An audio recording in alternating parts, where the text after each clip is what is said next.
So yes, my name is Dylan Beattie, and this is From Hot Metal to HTML, the story of typography. And you know that, because I have the slide up here that tells you what it's about. Now, what if this slide didn't look like that? What if it looked like that? Same information, but it sends a subtly different message, right? You're like, oh yeah, Times New Roman, is it? You think you're a newspaper. Or what about this one? Folks down the front going, oh, this guy is cool and minimalist, and folks at the back going, what? Is that text on that slide? I can't quite see it. Or what about this one? Good afternoon, I'm King Henry, and today we're going to do medieval typography, or we're going to do military typography, and we're going to stamp it on ammunition crates, or we're going to do Norwegian death metal typography, which looks so cool you don't know who the band is, or where the show is, or when it's happening, or maybe the JavaScript of typefaces. There is nothing wrong with it, just don't use it for that. And when we've been through, typography, the choice of font that we use in our websites, in our applications, in our user interfaces, it sends a message. It forms part of the way our users, our audience, perceive what we're doing. And so when I switch back to something like this, compared to the others, this doesn't really say anything. And that's on purpose. That is intentional. This typeface is called Frutiger, and it was designed by this guy, Adrian Frutiger, as part of a project in 1970 to overhaul all of the signage in Charles de Gaulle Airport in Paris. And there's a lovely quote from Frutiger. He's talking about type. He wanted to design a font that you didn't notice. You just read it. And he had this quote. He said, if you remember the shape of a spoon with which you just ate some soup, then the spoon had a poor shape. And that's what he's going for. He wanted a font that just, you're like, yeah, I don't remember the font. I know what it said. This is the story of typography, and it starts here. 5,000 years ago in the Fertile Crescent between the Tigris and Euphrates rivers. Now, this is a big turning point for humankind because we've just hit a milestone in the evolution of society. This is the first time human beings started farming. Up to this point, human beings had been hunters and gatherers. But this is the first time people they built settlements, they grew crops, they raised cattle, and for the first time in human history, they had a hashtag first world problem: too much food. People had more food than they could eat, and they're like, what do we do with all this food? And so the priests went, oh, hello, lads. I'll tell you what, you keep your food in our temples nice and safe, and then when the winter comes round, you can have your food back. Minus, of course, a small consideration, because the priests have got to make a living too. And so they began inventing ways of keeping track of who had given them how many head of cattle, how many bushels of grain, by making marks in clay tablets. Now, we're going to play a little game now, get a little bit of audience participation going. This game is called the Country Quiz. I'm going to show you something. I'm going to count 3, 2, 1, and you all shout out the name of the country, all right? Yes. 3, 2, 1.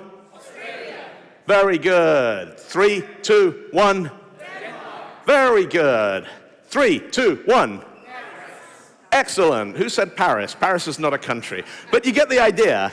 3, 2, 1. Norway. 3, 2, 1. Ah, you're smashing it here. Let's up the difficulty a little bit. 3, 2, 1. Thailand. Thailand. Thailand. 3, 2, 1. Romania. 3, 2, 1. Someone say Canada. It is. That says Canada in Japanese. These are examples of pictograms. This is communication by showing somebody a picture of the thing. If we had some aliens visiting the solar system and we wanted them to land in Australia, we could give them that outline, and even if they spoke no English, couldn't read or write any of our human languages and alphabets, they'd be like, all right, I guess we fly around till we find the thing that looks like that, and we're going to land there. Now, pictograms are a really interesting idea. A lot of the pictograms we use in contemporary communication came from one place, one incident. They came from the Tokyo Olympic Games in 1964. Because this was the first time that Japan had really hosted a massive international event in the modern age. And most of the press, athletes, visitors, spectators, they could not read, write, or speak Japanese. And so the Olympic Organization Committee designed all of these symbols to help people navigate. If you're hungry, hey, knife and fork. If you're thirsty, look at that, it's a cup of tea. If you're looking for the shower blocks in the Olympic Village, you look for the picture of the person standing under the shower. Now, backtracking a little bit to ancient Mesopotamia, what has happened there is that people are drawing pictures. They are making like a little picture of a cow in a clay tablet to say, this is a cow. And they're doing this a lot. And they're doing it in a hurry, because this whole, civilization thing is taken off in a big way. And so they stop kind of drawing the ears and the eyes and everything, and the cow ends up looking like this. And then at some point along the way, the cow gets rotated sideways. The cow spins 90 degrees, probably so that people's hands didn't smear the wet clay.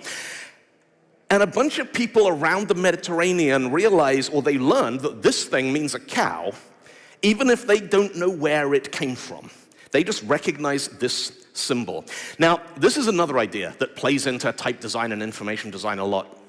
What does this mean? Chat. We all know this means chat. What's it a picture of? It's not. It's not a picture of anything.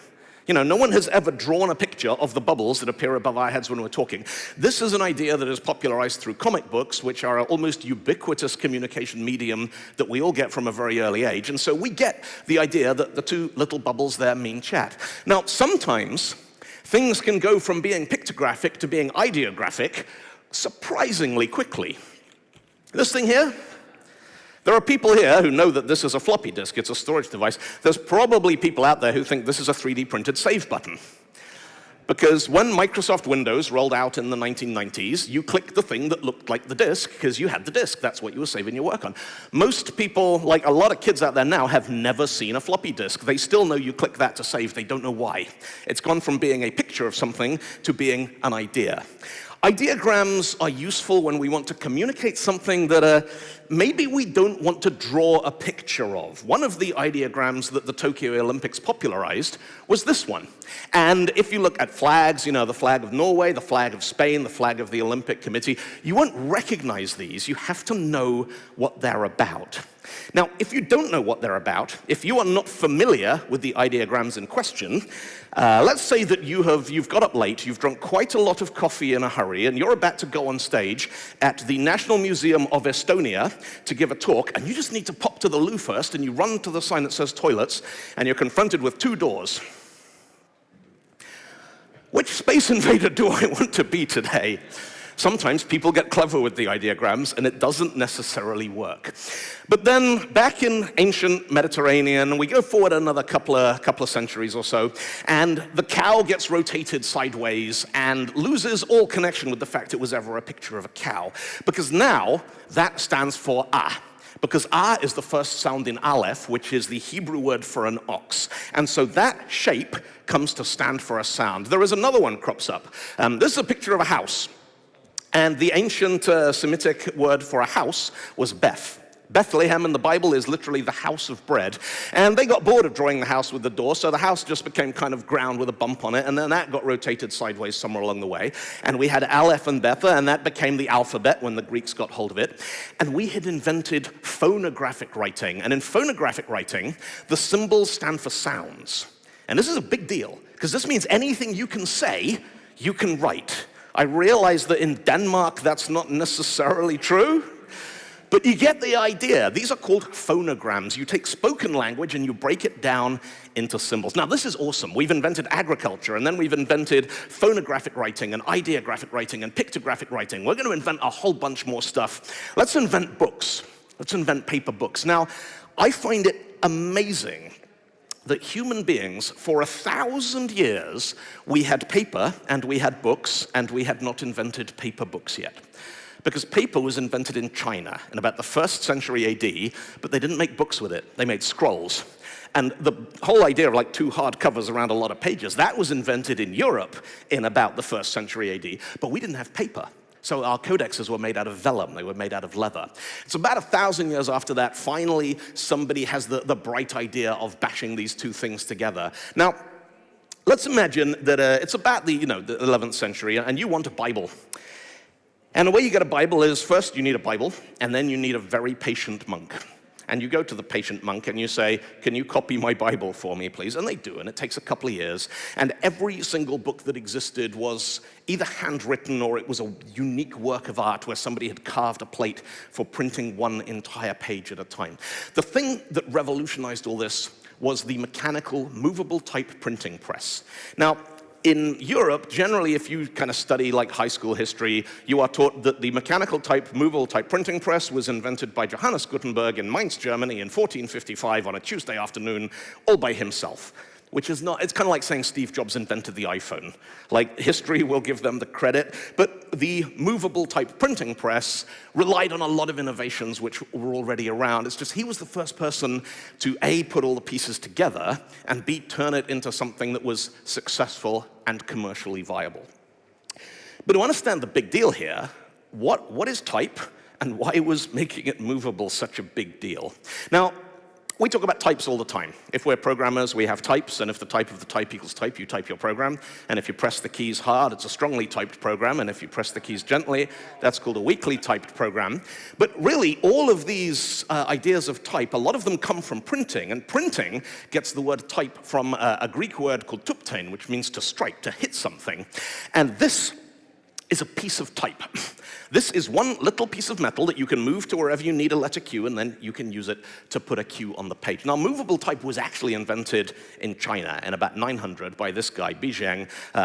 He's not generally well known in Western history, but there is a crater on the moon named after this guy. So in hundreds of years, people look at moon maps and like, oh yeah, inventor of movable type. The thing on the left here is a punch. A punch is the letter. You get one of these. You make this by hand by filing the letter you want into a piece of hardened steel. Then you use the punch to make the thing on the right. That's a stereotype.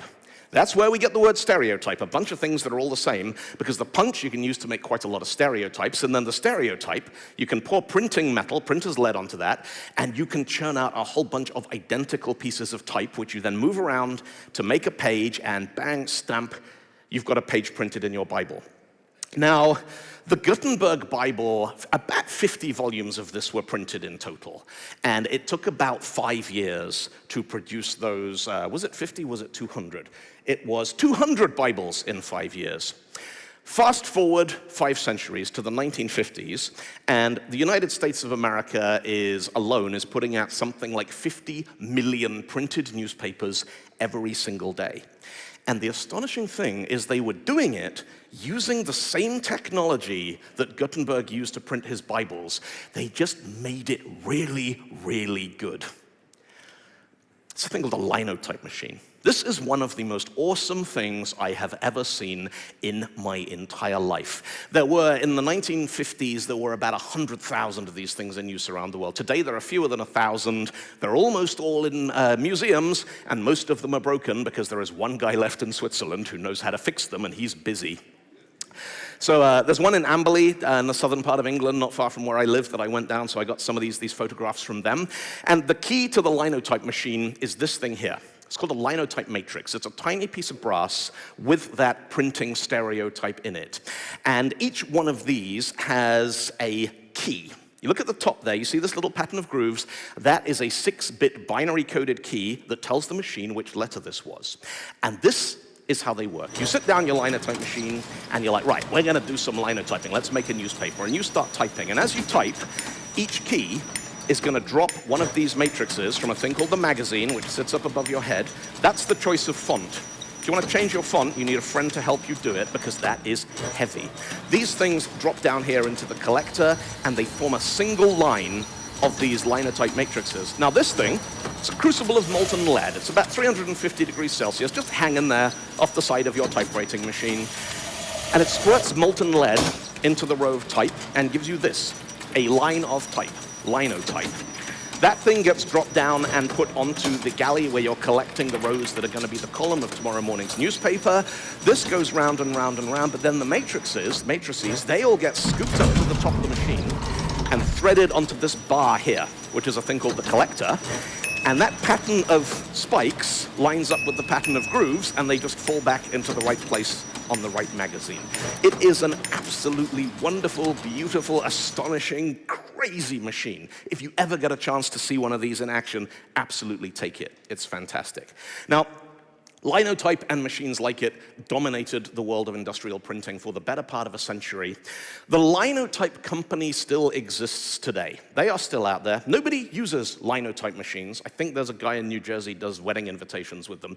They are not part of how we print and disseminate information anymore. The company is basically defunct. They got acquired by a competitor, but the brand still exists.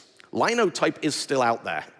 And the reason is that Linotype owns all the fonts. Because if you want to print something, you've got to choose a typeface to put it in.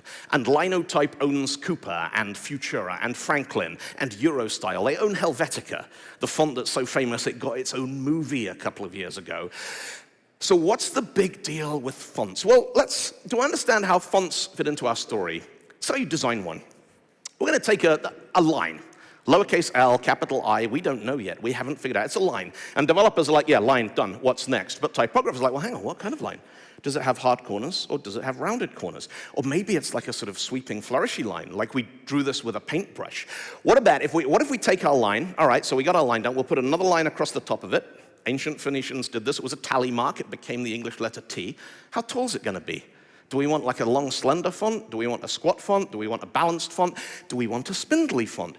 Maybe we're going to go unbalanced. We're going to have something with really kind of fat verticals and skinny uprights. Maybe we're going to put frilly edges on the corners. Maybe we're going to put curved edges. Maybe we're going to combine them. We're going to do slab serifs, so this looks really good. Okay, I like that. Let's design another letter. Let's design a letter Y. Straight lines? Yeah, maybe hook the tail. Maybe make the bowl curved. Oh, yeah, that looks quite like that. What about an O? It's a circle. Is it a circle? Maybe it's kind of a cool sci-fi, like almost a square circle. Maybe it's a circle, but the bit in the middle isn't a circle. Maybe it's a circle with an oval in the middle. Hey, what if the oval was stretched a little bit? What if the oval was on its side? Oh, this is starting to look really good. We'll put a thing down, and now we've got a P, and we can make a P and a D and a B. And what about an E? Well, E's easy, but hey, how high should that bar be? Is it up? Is it down? Is it an angle? Or maybe we just say, you know what? Let's make the whole thing look like it was handwritten by somebody using crayons. Every font, every typeface you ever use is the culmination of hundreds, thousands of these kinds of decisions, which used to be made on paper.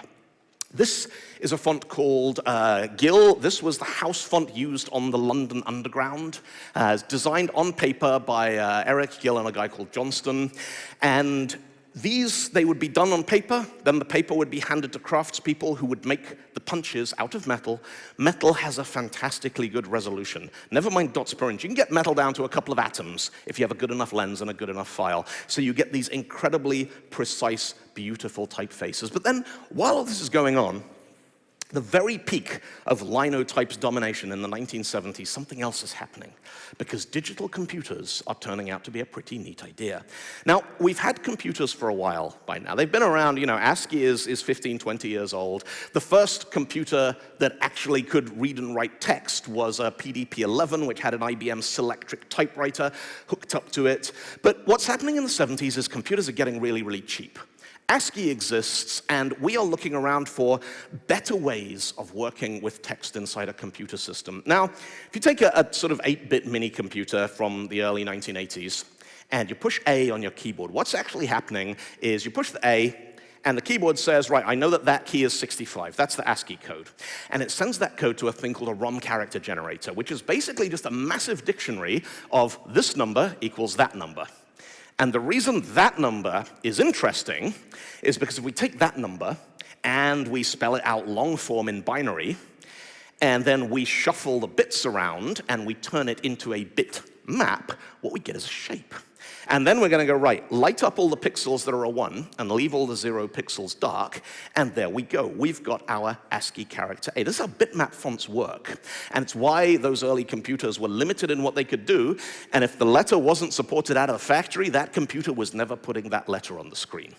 Now, around the same time this is going on, There is typesetting. Donald Knuth has created a system called TeX for making books using computers, but you can't see what your book looks like because the book looks like the thing on the left and the source code looks like the thing on the right because Donald Knuth thought this was a good idea. Now, when you look back over the history of technology, there are two things that I find constantly astonishing. One is how much stuff out there we just take for granted every day now because it's part of the world we live in. And two is how many of those things were created by one company. Apple, 1984, they ran a commercial on the Super Bowl, the most expensive television advertising in the world, directed by Ridley Scott, to sell a computer. The Macintosh was going to change the world. Now, the Macintosh, when they designed it, they didn't want to go to Linotype or Monotype and pay them a lot of money for fonts. So they hired Susan Kare, and they said, hey, can you design typefaces for us? And she did. And she is one of the most iconic and influential designers in information history. All the fonts on the original Mac, a lot of the icons that were incorporated into Windows 3.1, Windows 95, Susan designed those. Now, some of them were obviously, there was one in there called Times, which was clearly like a Times New Roman, and there was one in there called Swiss, which was obviously Helvetica, and there was one called Chicago, which was completely original and cropped up again 20 years later when Apple built the first iPod. But the remarkable thing about Apple Macintosh in 1984 was the top-of-the-range Mac wasn't the most powerful computer Apple sold. The most powerful computer they sold is the printer sitting next to it. Top-spec Mac had an 8 megahertz processor, about 256 kilobytes of RAM. The laser printer had a 12 megahertz processor, and it had half a megabyte of RAM. And the reason was that Apple had figured out it would be a good idea if you could look at something on your screen and then print it and have it come out looking the same. What you see is what you get, WYSIWYG. Now, the state of the art for printing was based on a technology called PostScript. The Apple Mac had bitmap fonts, and bitmap fonts have a problem. They look terrible when you scale them up. You make them big, they go all blocky and horrible, and it's not terribly good. So what's going on inside the printer is you're saying, right, okay, let's draw a circle. We're going to draw a circle here, and we're going to draw a circle which is 4 inches by 4 inches. Printing works in inches all over the world. Even metric countries are like, yeah, dots per inch is standard resolution.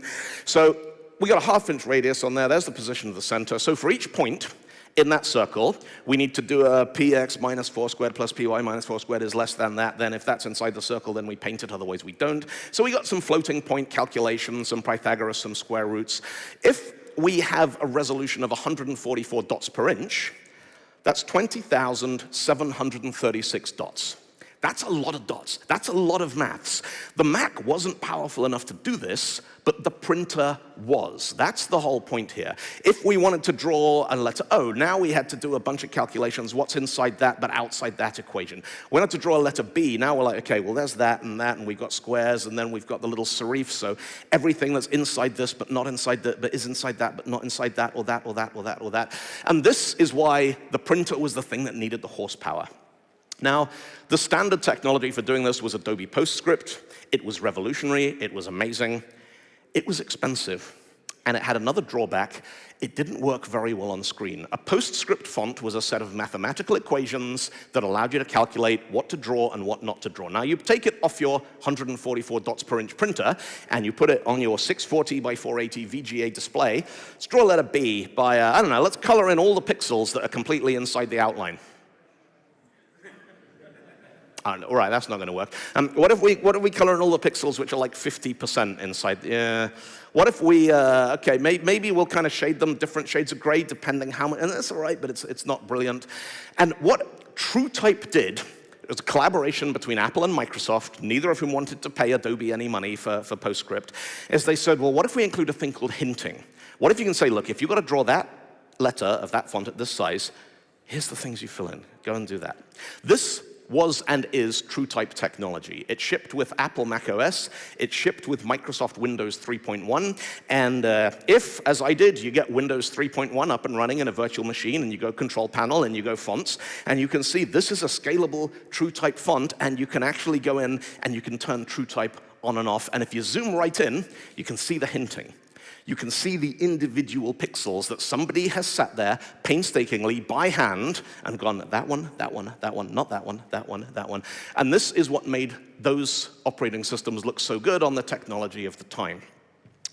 Let's jump forward a couple of years. Jump forward to the late 1990s and a point when it got a lot easier to take your computer to LAN parties because instead of these big old cathode ray tube televisions, we started getting flat screens. And flat screens are interesting because flat screens are made of physical pixels. You zoom right in. Well, let's take a screenshot of Google here, and we're going to zoom right in on this. We're going to zoom in by making it bigger in Photoshop. And you see the word typography there has got these kind of orange and blue fringes around the letters there. And if you've ever noticed this, you think, oh, I guess it's fine, I'm not sure what's going on there.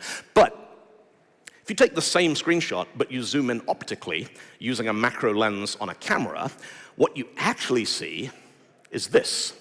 Because every pixel is made up of 3 little side-by-side red, green, and blue stripes. And so the thing that looks like this in memory, when it gets rendered on your computer screen, what we're doing is we're exploiting the fact that if we target specific colors, we can effectively triple the horizontal resolution that we can use to render those fonts at. And so by rendering that, using what's called subpixel font rendering, you get 3 times the crispiness. Now, this technology, Microsoft, their implementation of this is called ClearType. It was announced at Comdex in 1998. Lots of, hey, this is amazing, look, it's the future, it's fantastic. Microsoft was even granted a patent on this. They didn't invent it. This was invented by Steve Wozniak in 1976.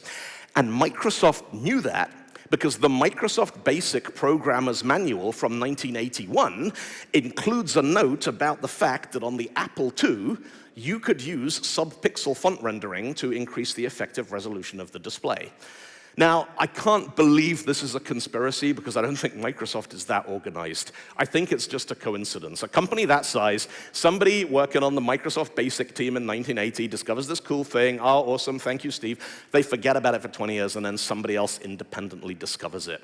But while we're talking about the constraints of these things, I want to just give a shout out to 2 people. One is a guy called Michael Koss, and Michael Koss created this font, which is the tiny, for a long time, this was the tiniest font anyone had ever done. It is 5 by 3 pixels for each letter, which was created to be able to get a full 80 by 25 terminal running on an old Apple II cathode ray tube display. So that's 15, less than 16 bits for each letter of that alphabet. So very tiny, very small, very fast, both in terms of memory and in terms of how much space it took up on the screen.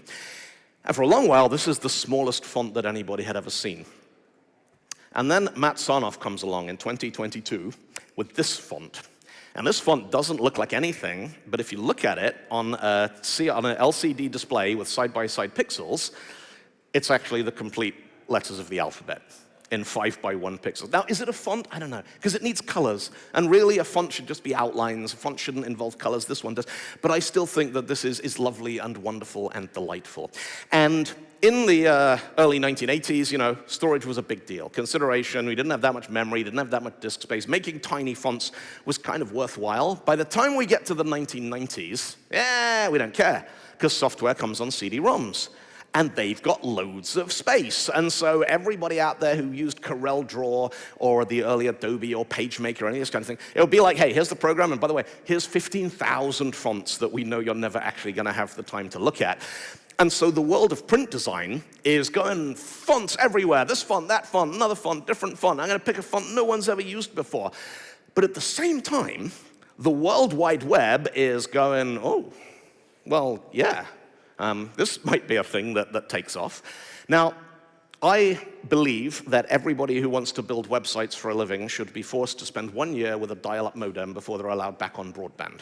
I think it encourages discipline and good practice and accessibility and all kinds of things, because one of the things that the early days, like the first decade or so of the web, everything had to be super tiny because nobody had broadband. Everyone was on slow dial-up connections. You had to go through the internet connection wizard to get your computer on the internet. And so when you accessed websites, they looked like this because you weren't going to nobody was going to install a font just to look at your website. Now, this was a really interesting kind of, meeting of minds or a clash of cultures, because technology was like, you can read it, that's fine. But companies are starting to get interested in the web. And companies are like, we have hired really expensive brand consultants to make sure that our website is part of a holistic customer journey. We want browsing our website to feel like opening our catalog or getting into one of our cars or going into one of our stores.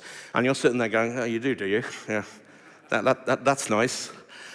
And what we worked out is that you could use something called fallback font rendering, because the client who worked at the company, they probably had the company font installed on their computer. So you could say, all right, well, this website should be in Futura semi-bold. And they probably didn't know that the rest of the world didn't see that, but it doesn't matter because they're the one who has to pay the bill. And so when they browse the website, it looks beautiful, looks glorious, Futura semi-bold. Everybody else in the world, the browser's going to go, oh, well, I don't have that one. Do I have Helvetica, Brian? No? Do we got Arial? All right. Give us anything sans serif. Just sling that up, and that'll do. Now, there are not a whole lot of what I would call takeaways in this talk. It's a geek-out talk about cool things from history. But I am going to leave you with one lesson that I want you all to promise me that you're going to remember and you're only going to apply responsibly. You'll need 3 things for this. First of all, you're going to need a colleague, somebody you don't like very much. Ideally, somebody running Microsoft Windows. So for you Linux users out there, that's any Windows user. Second, you're going to need a copy of FontForge. It's a piece of open source software that allows you to edit and modify and manipulate typefaces and font files. And then we're going to go over to dafont.com, and we're going to browse around, and we're going to grab a copy of Abstract Groovy. It's kind of a, I like this font. And there's a message on there, yeah, this is 100% free. All right, that'll do. So we're going to download Abstract Groovy, and we're going to open up the TTF file in FontForge, and then we're going to go over here, and we're going to go into Element, Font Info, and we're just going to change the name. Just the font name and the family name to Helvetica Neu. And we're going to put it in there as well. Then what we're going to do is we're going to export that font file. Okay, yeah, change, that's fine. And we'll export it. And then what we can do is we can send that generated font file, abstractgroovy.ttf, to our unwilling Mark. And what they're going to do is they're going to go, ooh, Abstract Groovy, that looks really cool. They're not going to notice the small print, which says this thinks it's Helvetica Neu. They're just going to install it, because, yeah, that looks like a fun font. And nothing is going to happen immediately. It'll be fine, their computer will still work. And then a couple of days later, they'll go onto whatsapp.com to install the new WhatsApp client. And they're going to notice that, hey, WhatsApp's looking a little bit disco these days. Or they're going to buy something from the iTunes store. They're going to be like, oh, look at that. Or they're going to log into Free Agent to do their business accounts and like, oh, yeah, all right. Or maybe it's just going to make the digital interbank network revolution look much funkier than it ever did before. I discovered this particular technique by mistake. A client sent me a Helvetica typeface that was just horrible. Like, I don't know where they bought it, in a back street in Beijing or something. And I installed it, and it took me about a month to work out why so many websites just looked terrible now. Because Windows doesn't have Helvetica, so everything falls back to Arial, and suddenly I had a bad Helvetica font. So all these websites are like, yeah, Helvetica? All right. And I'm like, this looks terrible. And it looked fine last week. Now, like I said, this sort of, this crash of cultures that came along, typography has a history going back hundreds of years at this point. There are books about how to teach the history of graphic design. And they have ideas about information design and layout and spacing and give the font enough room to breathe and leading and gutters and all these kinds of things. And the web is a bunch of people like me going, YOLO, let's see what we can make this thing do.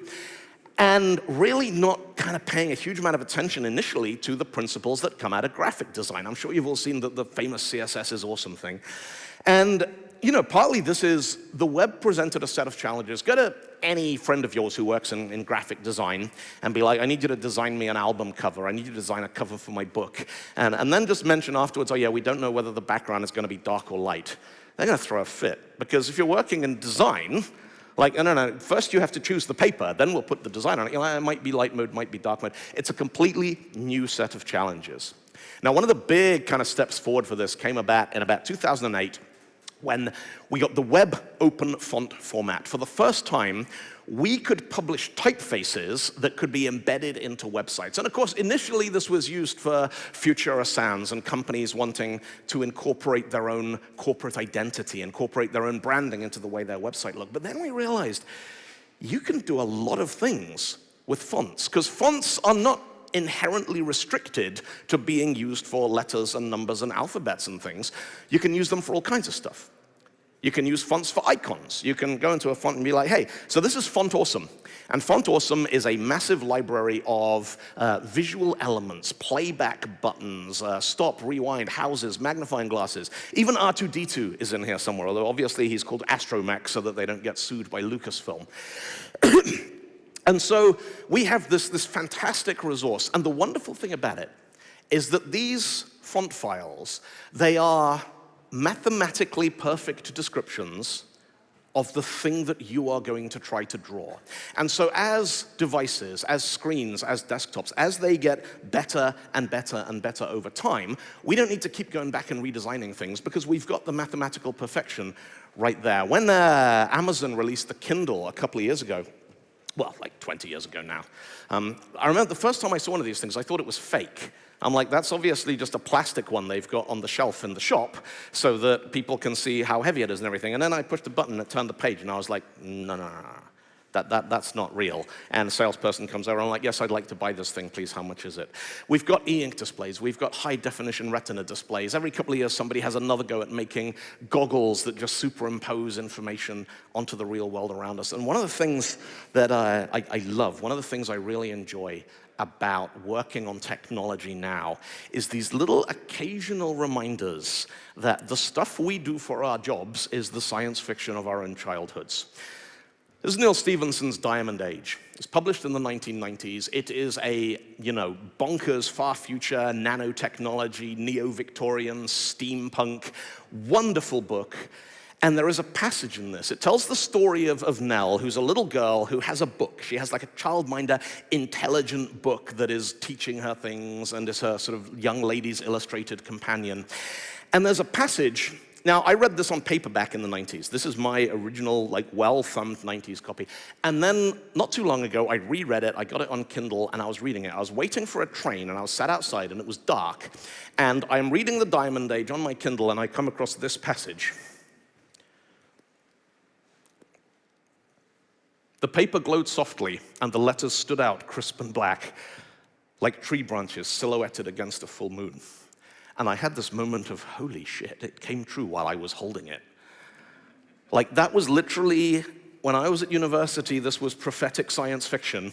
And 20 years later, I'm sat at a railway station reading a book, and I'm like, the thing in the book, it's real, it's here. This talk has been a run through history on 3 different orders of magnitude. We've got the evolution of alphabets and letters and typography and visual communication, which is a story going back 5,000 years to the Tigris and the Euphrates and people making marks in clay tablets.